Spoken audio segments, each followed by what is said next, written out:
क्या अमीर कराची साहब, अब आपका क्या ज़हन है? अब आप बताएं, आप कौन सी तंजीम में जाएंगे?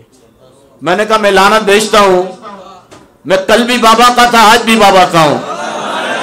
मैंने कहा मैं कल भी बाबा जी का था, आज भी बाबा जी का हूं। मैंने कहा मेरा बाबा कब्र में गया है, मिशन जमीन पे छोड़कर गया है।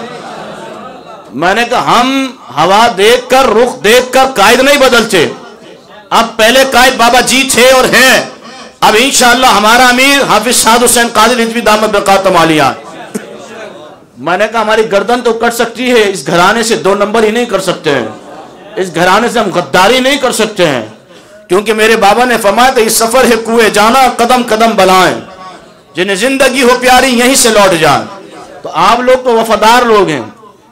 जो लोग 2 नंबर ही करते हैं, जो 2 नंबर जो चाह रहे हैं कि भाई हम तो ये दिन देखना चाह रहे थे, मैंने कहा तुम्हारी हसरत, तुम्हारी ख्वाहिश रह जाएगी। मेरे कायद ने ऐसे जियाले तैयार किए हैं कि फैजाबाद के अंदर अगर मोर्चों पर 150 लोग हों तो और हजारों की तादाद में शेल बरसाए जाएं, तो कारकुनान लब्बैक का नारा लगाकर शेल को वो वापिस उनके पास फेंकते हैं, मोर्चा नहीं छोड़ते हैं। ये मेरे अमीर, मेरे कायद का इखलास था।